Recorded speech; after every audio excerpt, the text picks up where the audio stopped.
परम पूज्य युवराज स्वामी दिव्यांशाचार्य जी महाराज के पावन सानिध्य को प्राप्त करने के लिए महाराज श्री को फॉलो करें यूट्यूब चैनल स्वामी दिव्यांशाचार्य जी। एक गोपी थी, एक बार यमुना जी के किनारे जो है बैठ करके बड़ा ध्यान कर रही है, खूब नाक दबा रही, आंख दबा रही है, खूब ध्यान लगा रही है। तो नारद जी ने कहा कि ये ग्वाल वाले भोले भाले, इनको कौन सा जो है भैया योग चढ़ गया है। और फिर योग का फल क्या? बोले परमात्मा से मिलना, तो परमात्मा इनके घर में ही है, तो इनको क्या जरूरत पड़ गई है कि जो है नाक वाक दबाने की है। प्राणायाम इत्यादि करके साधना करने की क्या जरूरत है। चल करके पूछते हैं। आए, बोले गोपी तेरे हृदय में, तेरे गांव घर में भगवान साक्षात विराजमान हैं। भाई ऋषि मुनि जो होते हैं वो तो ध्यान साधना करके परमात्मा का अनुभव करते हैं, तुझे इस सब करने की क्या जरूरत है।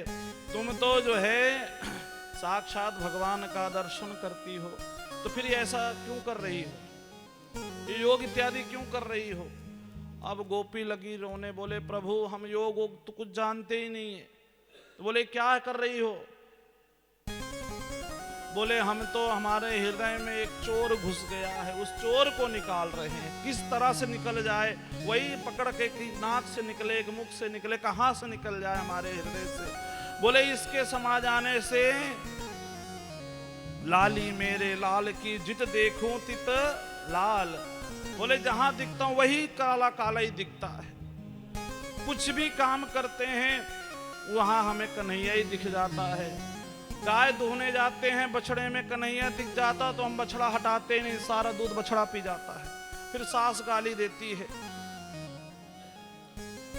मटका जो है पानी भरने जाते हैं, मटके में पानी डालते हैं तो मटके में भी हमको कन्हैया दिखता है, तो हमें लगता है कन्हैया पानी पी रहे हैं और हम पूरा पानी उड़ेल देते हैं, सब बह जाता है, सास की गाली खाना पड़ता है।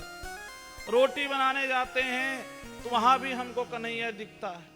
कोई काम हमसे नहीं हो रहा है, घर का एक काम नहीं, ना बेटा संभाला जा रहा, ना परिवार संभाला जा रहा है। ये तो ऐसे हमारे हृदय में बैठ गया है कि हम चाह के भी कुछ नहीं कर पा रहे हैं। तो हे बाबा हम उसे अपने हृदय से निकालना चाहते हैं, उसी को निकालने की कोशिश कर रहे हैं।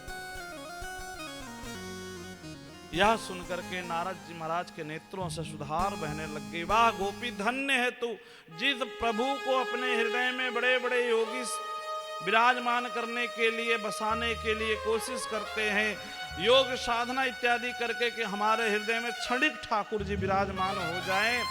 धन्य है तू गोपी, धन्य है तेरी भक्ति, जिसके हृदय में इस तरह से ठाकुर जी विराजमान है। कृष्ण गृहीत मानसः, जिसके मन को भगवान ने ग्रहण कर लिया हो। तो बोले वो कैसे कर लेंगे। बोले भैया वही परमात्मा भाव देखते हैं, वस्तु नहीं देखते। जो बड़े बड़े देवताओं को दुर्लभ है ठाकुर जी, ताही अहीर की छो हरिया, छछिया भर छाछ पे नाच नचा।